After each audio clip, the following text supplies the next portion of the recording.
Hello students, today we are going to take the textbook Civics. We are going to start a new subject today. Civics, textbook of class 9th, chapter number 1, the story of village Palampur. Palampur एक काल्पनिक शहर है.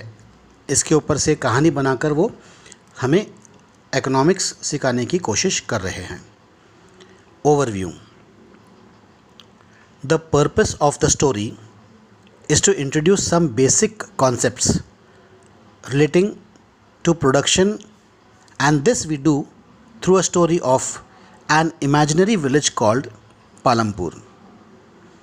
Farming is the main activity in Palampur, whereas several other activities such as small scale manufacturing, dairy, transport, etc. are carried out on a limited scale. These production activities need various types of resources: natural resources, man-made items, human effort, money, etc. As we read through the story of Palampur, we will learn how various resources combine to produce the desired goods and services in the village. Introduction. Palampur is well connected with neighboring villages and towns. Raiganj, a big village, is 3 kilometers from Palampur. An all-weather road connects the village to Raiganj and further on to the nearest small town, Shahapur. Fair weather road मतलब, all weather road मतलब जो हम हर समय use कर सकते हैं. पक्की सड़क को ऑल वेदर रोड कहते हैं और फेयर वेदर रोड मतलब कच्ची सड़क. तो पालमपुर जो है ये एक पक्की सड़क किनारे हैं और आसपास के जो गांव है वह इस पक्की सड़क से जुड़े हुए हैं. खास करके रायगंज, और रायगंज जाके शाहपुर नाम का एक छोटा सा शहर है जिसको वो जाके कनेक्ट होता है. Many kinds of transport are available on this road starting from bullock carts, tongas, buggies यानी wooden carts drawn by buffaloes loaded with jaggery, good and other commodities, to motor vehicles like motorcycles, jeeps, tractors and trucks. अलग अलग प्रकार की गाड़ियाँ यहाँ पर चलती हैं. This village has about 450 families belonging to several different castes. The 80 upper caste families own the majority of land in the village. Their houses, some of them quite large, are made of brick with cement plastering. The scheduled castes, Dalits, comprise 1/3 of the population and live in one corner of the village and in much smaller houses, some of which are of mud and straw. Most of the houses have electric connections. Electricity powers all the tube wells in the fields and is used in various types of small businesses. Palampur has 2 primary schools and 1 high school. There is a primary health center run by the government and 1 private dispensary where the sick are treated. The description above shows that Palampur has fairly well developed system of roads, transport, electricity, irrigation, schools and health center. Compare these facilities with those in your nearby villages. The story of Palampur, an imaginary village, will take us through the different types of production activities in the village. In villages across India, farming is the main production activity. The other production activities referred to as non-farm activities include small manufacturing, transport, shopkeeping, etc. We shall take a look at both these types of activities after learning a few general things about production. Organization of production. The aim of production is to produce the goods and services that we want. There are four requirements for production of goods and services. The first requirement is land and other natural resources such as water, forests, minerals. The second requirement is labor, that is, people who will do the work. Some production activity require highly educated workers to perform the necessary tasks. Other activities require workers who can do manual work. Each worker is providing the labor necessary for production. The third requirement is physical capital, that is, the variety of inputs required at every stage during production. What are the items that come under physical capital? Tools, machines, buildings. Tools and machines range from very simple tools such as a farmer's plow to sophisticated machines such as generators, turbines, computers, etc. Tools, machines, buildings can be used in production over many years and are called fixed capital. तो किसी भी चीज़ को produce करने के लिए कम से कम तीन ऐसे सर्विसेज है जो बहुत इम्पॉर्टेंट है. तीन रिक्वायरमेंट है. हाँ, गुड्स एंड सर्विसेज के तीन रिक्वायरमेंट. पहला है तो ज़मीन, अपने पास ज़मीन होना चाहिए जहाँ से अपने को नेचुरल रिसोर्स मिल जाए, पानी मिल जाए, पास में फॉरेस्ट है या मिनरल्स है वो मिल जाए, ये ज़मीन से मिलती है. दूसरा रिक्वायरमेंट है लेबर, मजदूरी है ना. और तीसरा रिक्वायरमेंट है फिजिकल कैपिटल, मतलब जो पैसा वगैरह जो लगता है, रिक्वायरमेंट जो लगता है उसको हम तीसरे कैटेगरी में इसको गिनते हैं. टूल्स, मशीन, बिल्डिंग्स को हम फिक्स कैपिटल कहते हैं. फिक्स कैपिटल क्योंकि इसे हम कई सालों तक का इस्तेमाल कर सकते हैं, इसलिए फिक्स कैपिटल कहते हैं. फिर बी होता है raw materials. Raw materials and money in hand. Production requires a variety of raw materials such as the yarn used by the weaver and the clay used by the potter. तो raw material क्या, जैसा जो कच्चे पदार्थ जो लगते हैं, जैसे धागा लगता है कपड़े बनाने के लिए और मिट्टी लगती है मटके बनाने के लिए. Raw materials and money in hand are called working capital. तो what is working capital? Raw material and money together is called as working capital. Unlike tools, machines and buildings, these are used up in production. तो raw material क्या, ये हमेशा के लिए नहीं रहता है. जैसा टूल्स अपने पास है, मशीन है अपने पास, बिल्डिंग है, ये कई साल तक के चलेगी. लेकिन जो रॉ मटेरियल आप एक बार यूज़ करते हैं वो ख़त्म हो जाते हैं. There is a fourth requirement to.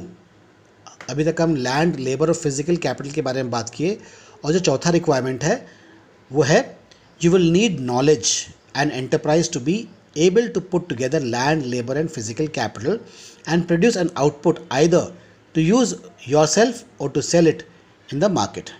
तो चौथा इम्पॉर्टेंट क्राइटेरियन है आपका दिमाग, आपका नॉलेज, आपका एंटरप्राइज, यानी आप कितने उसमें शातिर हो. आपके पास सब कुछ रहने के बावजूद भी आप खाली पीली बैठ रह सकते हैं. आपको पता आना चाहिए कि इसका किस प्रकार से इस्तेमाल करते हैं, या आप खुद इस्तेमाल करेंगे या फिर आप इसको मार्केट में बेचेंगे. these days is called human capital. तो चौथा क्या है जो क्राइटेरियन था? पहला क्राइटेरियन था लैंड था, है ना. The 4 requirements for production of goods and services, जो 4 रिक्वायरमेंट थे. पहला था लैंड, दूसरा था लेबर, तीसरा था फिजिकल कैपिटल और चौथा है human capital. We shall learn about more about human capital in the next chapter. In the picture, identify the land, labor and fixed capital used in production. आपके text book में figure number 1.2 जो picture दिखा रहा है 1.2, उसमें से आप identify करो कि लेबर कौन सा है, फिक्स्ड कैपिटल कौन सा है, हाँ, लैंड लेबर कौन सा है और प्रोडक्शन में कौन कौन सी चीज़ काम में आने वाले हैं. Every production is organised by combining land, labour, physical capital and human capital which are known as factors of production. तो यहाँ पर एक और एक सवाल बनता है कि what are factors of production. Factor of production क्या होता है? Every production is organized by combining land, labor, physical capital and human capital, which are known as factors of production. As we read through the story of Palampur, we will learn more about the first three factors of production. For convenience, we will refer to the physical capital as the capital in this chapter. जो physical capital है, physical capital क्या होता है बता, आपको याद है क्या फिजिकल कैपिटल क्या होता है? वो होता है टूल्स, मशीन, बिल्डिंग्स, है ना, जो ये सब फिजिकल कैपिटल में आते हैं. जो भी कुछ लगता है प्रोडक्शन के लिए, कुछ चीज़ बनाना है, फॉर एग्जांपल अपने को कपड़े बनाना है, हाँ, कपड़ों की अपनी टेक्सटाइल इंडस्ट्री है, तो टेक्सटाइल इंडस्ट्री में क्या क्या लगता है? पहले तो लेबर लगेंगे, मशीन लगेंगी, रॉ मटेरियल लग जाएंगे, पैसा लग जाएगा. तो ये सब क्या होता है? फिजिकल कैपिटल इसे कहलाते, इसे फिजिकल कैपिटल कहते हैं. So every production is organised by combining land, labour, physical capital and human capital, which are known as factors of production. As we read through the story of Palampur, we will learn more about the first three factors of production. For convenience, we will refer to the physical capital as capital in this chapter. Farming in Palampur. 1. Land is fixed. Farming is the main production activity in Palampur. 75% of the people who are working are dependent on farming for their livelihood. They could be farmers or farm laborers. The well-being of these people is closely related to production on the farms. But remember that there is a basic constraint मतलब restriction, in raising farm production. Land area under cultivation is particularly fixed.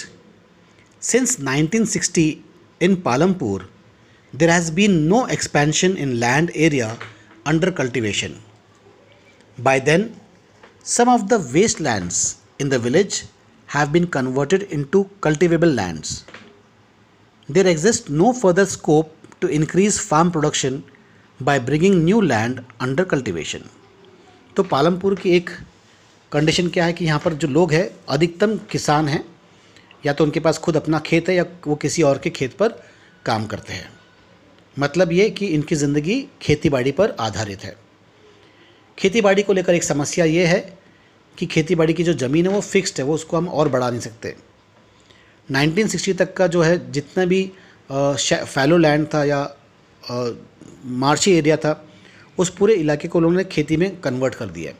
अब ऐसी कोई ज़मीन बची ही नहीं है जहाँ पर वो अपने खेत को बढ़ा सके. तो ये एक समस्या पालमपुर में है. The standard unit of measuring land is hectare. Though in the village you may find land are being discussed in local units such as bigha, guntha etcetera. एकड़ है ना, ये यूज़ करते लोकल लैंग्वेज में. 1 hectare equals to area of a square with one side measuring 100 meters. तो 1 Hector में कितना था? 100 square metres. Can you compare the area of 1 hectare field with the area of a school ground? आपके school ground से compare करो तो आपको समझ में आएगा कि 1 हेक्टर में कितनी ज़मीन आती है. यानी 1 हेक्टर का अगर एक एरिया निकाले, एक साइड निकाले तो वो 100 मीटर्स का है. आपके स्कूल ग्राउंड में 100 मीटर्स डैश ग्राउंड रहेगा ना, तो 100 metres 100 metres 100 metres 100 metres square अगर निकाल दे तो 1 square metre. Number 2, is there a way one can grow more from the same land? क्या ऐसा कोई तरीका है कि जितनी ज़मीन है उसमें हम और अनाज, पहले से ज़्यादा अनाज उगा सकते होगा, है ना? In the kind of crops grown and facilities available, Palampur would resemble a village of the western part of the state of Uttar Pradesh. तो वेस्टर्न उत्तर प्रदेश की एक हिस्सा पालमपुर हो सकता है. No land is left idle. During the rainy season, Kharif season, farmers grow jawar and bajra. These plants are used as cattle feed. It is followed by cultivation of potato between October and December. In the winter seasons, Rabi, fields are sown with wheat. From the wheat produced, farmers keep enough wheat for the family's consumption and sell the surplus wheat as the market at Raiganj. A part of land area is also devoted to sugarcane, which is harvested once every year. Sugarcane in its raw form or as jaggery, is sold to traders in Shahpur. The main reason why farmers are able to grow 3 different crops in a year in Palampur is due to the well developed system of irrigation. Electricity came early to Palampur. Its major impact was to transform the system of irrigation. Persian wheels were, till then, used by farmers to draw water from the wells and irrigate small fields. People saw that the electric run tube wells could irrigate much larger areas of land more effectively. The first few tube wells were installed by the government. Soon, however, farmers started setting up private tube wells. As a result, by mid 1970s, the entire cultivated area of 200 hectares was irrigated. Not all villages in India have such high levels of irrigation. Apart from riverine plains, coastal regions in our country are well irrigated. In contrast, plateau regions such as Deccan Plateau have low levels of irrigation. Of the total cultivated area in the country, a little less than 40% is irrigated even today. In the remaining areas, farming is largely dependent on rainfall. तो ये पालनपुर का जो शहर जहाँ पर describe कर रहा है, तो यहाँ पर एक सवाल पूछा गया है, क्या ऐसा कोई तरीका नहीं है जिससे जो ज़मीन है, जितनी ज़मीन अपने पास है उसमें और अनाज उगाया जाए। तो पहले हम देखते हैं कि पालनपुर में फैसिलिटीज़ क्या है। तो पालनपुर किसी उत्तर प्रदेश का पश्चिमी, वेस्ट को क्या बोलते हैं, उत्तर दक्षिण पूर्व पश्चिम, उत्तर दक्षिण पूर्व पश्चिम, है ना, पश्चिमी हिस्सा, वेस्टर्न जो इलाका जो है वो वेस्टर्न उत्तर प्रदेश के जैसे पालनपुर का शहर जो है काल्पनिक शहर है, लेकिन ये वेस्टर्न उत्तर प्रदेश का कोई एक गांव है, उसके जैसे ही गांव है ये। यहाँ पर जितनी भी ज़मीन है पूरी खेती बाड़ी में उसको उपयोग कर लिया गया है। ऐसी कोई ज़मीन बची नहीं है जहाँ पर खेती और की जा सकती है। तो यहाँ पर खरीफ सीज़न में, बारिश के सीज़न में यहाँ पर ज्वार और बाजरा उगाया जाता है। ये ज्वार और बाजरा किस लिए इस्तेमाल करते हैं, ये जानवरों का चारा बन जाता है। और फिर अक्टूबर से दिसंबर में एक बार ये राबी क्रॉप यहाँ पर राबी क्रॉप उगाया जाता है। हाँ, यहाँ पर वीट मिलता है, वीट उगाते हैं, शुगर केन उगाते हैं। तो इस प्रकार से वीट और शुगर केन जो है वो मार्केट में बेचे जा सकते हैं। वीट जो है वो फूड क्रॉप है, शुगर केन से या तो रॉ मटेरियल शुगर के जैसे शुगर केन को वैसी का वैसी बेच दो या उसका गुड़ बना के बेचो। तो ये गुड़ कहाँ बिकता है, ये पास में एक छोटा सा शहर है शाहपुर, वहाँ पर इसका गुड़ बिक जाता है। तो यहाँ पर किसान जो है इतना अनाज किस लिए उगा सकता है, क्योंकि यहाँ पर इरिगेशन की फैसिलिटीज़ दी गई है। पालमपुर में जो है यहाँ पर इलेक्ट्रिसिटी बहुत जल्दी आ गई थी, बहुत अर्ली आ गई थी, और 1970s में ही यहाँ पर देखो एक प्रकार का ग्रीन रेवोल्यूशन हो चुका था। यहाँ पर लोग पहले तो गवर्नमेंट ने कुछ आके ट्यूबवेल्स बोरवेल्स लगाए, और ट्यूबवेल बोरवेल का जो परिणाम देखे, इससे पहले क्या लोग अपने हाथों से कुएं से बाल्टी से पानी निकालते थे पर्शियन व्हील का इस्तेमाल करके। फिर पता लगा कि इससे अच्छा तरीका है ट्यूबवेल्स, तो सरकारों ने 2-4 ट्यूबवेल लगाए होंगे। उसके बाद फिर प्राइवेट इंडिविजुअल अपने खेतों में ट्यूबवेल्स लगाने लगा, और कम से कम 2 हेक्टर की ज़मीन को कल्टीवेट करने लगा। यानी 1 हेक्टर में क्या होता है, देखो 1 हेक्टर में 100 मीटर का जो एक स्क्वायर अगर हम लेते हैं तो 100 मीटर के से 200 जो हेक्टर गिना जाता है। 1 hectare is equal to 100 metres, square metres. तो इस प्रकार से पालमपुर का जो किसान है वो काफ़ी खुश है, उसके पास इरिगेशन फैसिलिटीज़ है, कनेक्टेड टू द रोड्स है, तो इसलिए यहाँ पर एग्रीकल्चर एक मेन ऑक्यूपेशन बन गया। To grow more than 1 crop on a piece of land during the year is known as multiple cropping. It is the most common way of increasing production on a given piece of land. All farmers in Palanpur grow at least 2 main crops, many growing potato as a third crop in the past 15 or 20 years. तो यहाँ पे देखो पालमपुर में ज़मीन की पूरा इस्तेमाल किया जाता है। साल में रबी क्रॉप और खरीफ क्रॉप में भी वो अनाज उगा लेते हैं, और ज़यात जो है वो इन बिटवीन एक क्रॉप जो होता है। तो कुछ लोग यहाँ पे आलू उगा लेते हैं इस सीज़न में। Let's discuss. The following table 1.3 shows the land under cultivation in India. 1.3 की बात नहीं कर रहा, 1.3 में तो वीट, बाजरा, शुगर केन और पोटैटो है. The following table shows the land under cultivation in India in units of million hectares. Plot this on the graph provided. What does the graph show? Discuss in class. तो ये 1.1 की बात कर रहा है table. Cultivated area million hectares में 1950 में जो कल्टिवेटेड एरिया था जहाँ पे खेती बाड़ी की जा सकती थी 1950 में 120 मिलियन हेक्टर्स था. 1960 में वह 130 हो गया, 1970 में 140 हो गया, 1970 से लेकर 2000 तक का ये 140 ही रहा. फिर 2010 से और 2012 तक का ये 155 पर आकर स्थिर हो गया. तो यानी यहाँ पर जितनी भी ज़मीन थी वो सभी के सभी खेत में उसको कन्वर्ट कर सकते थे, तो कर लिए. तो ये सोर्स कहाँ से मिला? स्टेट ऑफ इंडियन एग्रीकल्चर से हमको ये इन्फॉर्मेशन मिली. डायरेक्टर ऑफ इकोनॉमिक्स और and statistics department of agriculture cooperation welfare farmers welfare से हमको ये जानकारी मिलती है. ये बार ग्राफ देखो, यहाँ पे बार ग्राफ दिखा रहे हैं आपको. 1950 में कितना था? 120, 60 में 120, 130 तक का पहुँच गया. फिर 1970 में 140, 80 में भी 140, 90 में भी 140, 2000 में 140, 2010 में ये बढ़ गया 155 हो गया और 2012 में फिर से 155 पर स्थिर है. तो इस प्रकार से हमें एक ग्राफ से एक आइडिया मिल जाती है कि पालनपुर के लोगों या इंडिया के लोग जो है मेनली किसान जो है वो किस प्रकार से खेती करते हैं और कितनी ज़मीन एग्रीकल्चर के अंडर में आ जाती है. Is it important to increase the area under irrigation? Why? You have read about the crops grown in Palampur.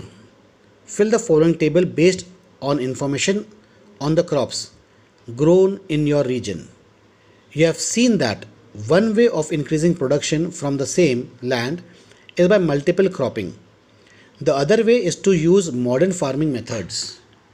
For higher yields, yield is measured as crop produced on a given piece of land during a single season. What is yield? Yield is measured as a crop produced on a given piece of land during a single season. That is called as the yield. Till the middle 1960s, the seeds used in cultivation were traditional ones with relatively low yields. Traditional seeds needed less irrigation. Farmers used cow dung and other natural manure as fertilizers. All these were readily available with the farmers who did not have to buy them. The Green Revolution in the late 1960s introduced the Indian farmers to cultivation of wheat and rice using high yield variety seeds. High yielding variety seeds, HYVs of seeds. Compared to the traditional seeds, the HYV seeds promised to produce much greater amount of grain on a single plant. As a result, the same piece of land would now produce for farm far larger quantities of food grains that was possible earlier. High yielding variety seeds, however, need plenty of water and also chemical fertilizers and pesticides to produce best results.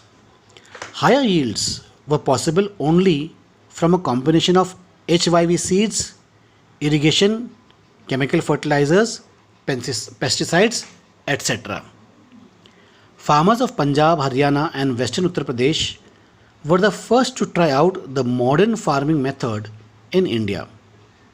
The farmers in these regions set up tube wells for irrigation and made use of HYV seeds, chemical fertilizers and pesticides in farming.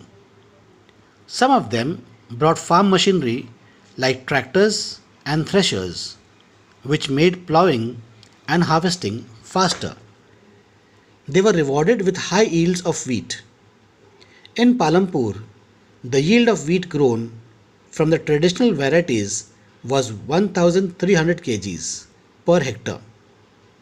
With the HYV seeds, the yield went up to 3200 kg per hectare. 3 गुना हो गया. There was a large increase in the production of wheat. Farmers now had greater amounts of surplus wheat to sell in the market. तो एक तरीका क्या है कि जो हमारे पास जो ज़मीन है उस पर ज़्यादा से ज़्यादा खेती की जाए, जितने सीज़न में हो सके। रबी सीज़न है, खरीफ सीज़न है, ज़याद है, जितना अनाज उगा सकते हो उगा लो। ये एक तरीका था। दूसरा तरीका एक मॉडर्न तरीका है, इसे ग्रीन रेवोल्यूशन का तरीका कहते हैं, जिसमें high yielding variety of seeds use करते हैं। ये सीड्स ऐसे हैं कि आप जो पहले जो पेड़ में जो अनाज उगते थे उससे 3 गुना ज़्यादा अनाज उगते हैं। लेकिन इसके लिए भी एक शर्त है, आपको इस पेड़ों को ज़्यादा पानी देना पड़ेगा, केमिकल फर्टिलाइजर्स देने पड़ेंगे, इंसेक्टिसाइड्स देना पड़ेगा, मैन्योर देना, खाद देना पड़ेगा, पेस्टिसाइड्स देना पड़ेगा, तब जाके ये आपको 3 गुना अनाज देता है। तो पालमपुर के शहर गांव वाले जो है ये इसका इस्तेमाल करने लगे, तो पहले से 3 गुना उनके पास में अनाज आ गया। तो यानी घर के लिए इस्तेमाल भी करो अनाज, और बाज़ार में बेचने के लिए भी उनके पास अनाज बच जाता है। तो इस प्रकार से जो पालमपुर के जो किसान हैं वो प्रगति करने लगे थे। Let's discuss what is the difference between multiple cropping and modern farming method. Multiple cropping और मॉडर्न फार्मिंग मेथड में क्या फ़र्क है। मल्टीपल क्रॉपिंग में आप 3 सीज़न में अनाज उगाते हैं, राबी सीज़न, खरीफ सीज़न और ज़याद सीज़न, ज़ैद भी कहते हैं इसको, ज़ैद सीज़न।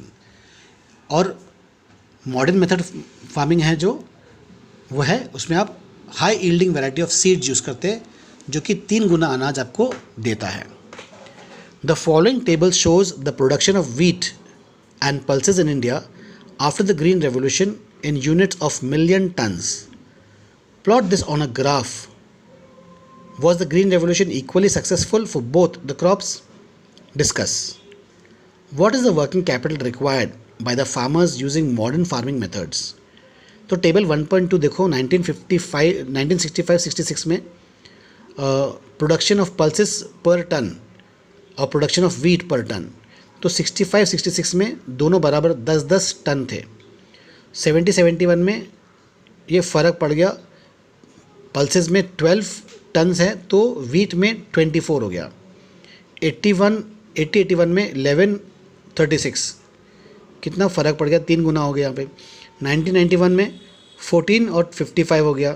तो हम क्या देख रहे हैं कि पल्सेस जो है वो ऑलमोस्ट स्टेबल हो गया, केवल सिर्फ 2010 से लेकर 2014 में थोड़ा इंक्रीज़ आया उसमें, लेकिन वीट में तो बढ़ावा होते जा रहा है, बढ़ते जा रहा है। 10 से लेकर वो 89 तक का या 96 तक का पहुंच गया था, फिर बाद में वो वापस से 89 पर आ गया।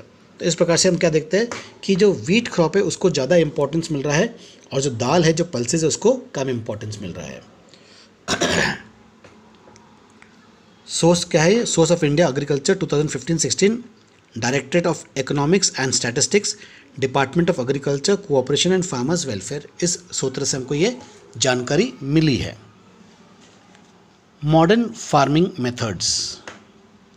Modern farming methods require the farmer to start with more cash than before. Why? तो मॉडर्न किसान को, आज के ज़माने के किसान को पहले किसान से ज़्यादा पैसे लगते हैं। क्यों? क्या आप सोच के बता सकते हैं कि क्यों आज के किसान को पहले किसान से ज़्यादा पैसे लगता है? ऐसा क्या हो गया है?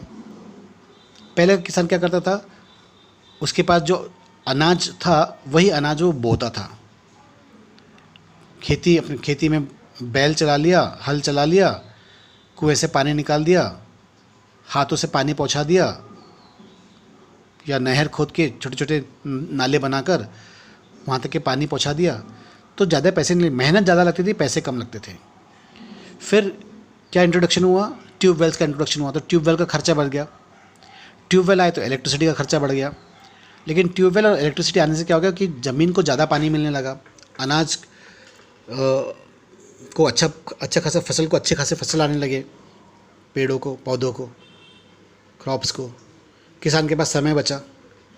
फिर उसके बाद में और इम्प्रूवमेंट हुआ, मॉडर्न इम्प्लीमेंट्स आए, ट्रैक्टर्स आए, थ्रेशर्स आए, इससे किसान का और समय बच गया, लेकिन खर्चा बढ़ गया। फिर हाई यील्डिंग वैरायटी सीड्स आ गए, HYV सीड्स। HYV सीड्स का फ़ायदा क्या हुआ? HYV सीड्स से ये फ़ायदा ये हुआ कि 3 गुना अनाज बढ़ गया उसका, लेकिन खर्चा भी बढ़ा। खर्चा किस प्रकार बढ़ गया? HYV सीड्स को ज़्यादा पानी लगता है, इरिगेशन लगता है। इरिगेशन मतलब पंप चलाओ, मोटर चलाओ, इलेक्ट्रिसिटी की यूज़ करो। फिर केमिकल फर्टिलाइजर्स लगते हैं, केमिकल फर्टिलाइजर्स लगते हैं, इंसेक्टिसाइड्स, पेस्टिसाइड्स लगते हैं। फिर इतना फसल निकला है, उसको थ्रेशिंग करने में थ्रेशर्स लगेंगे, है ना, ट्रैक्टर्स लगेंगे। तो इस प्रकार से जो मॉडर्न फार्मिंग सिस्टम है उसमें खर्चा इसलिए बढ़ता है क्योंकि खर्चा लगाओ, पैसा लगाओ तो अनाज भी उतना ही ज़्यादा आपको मिलता है।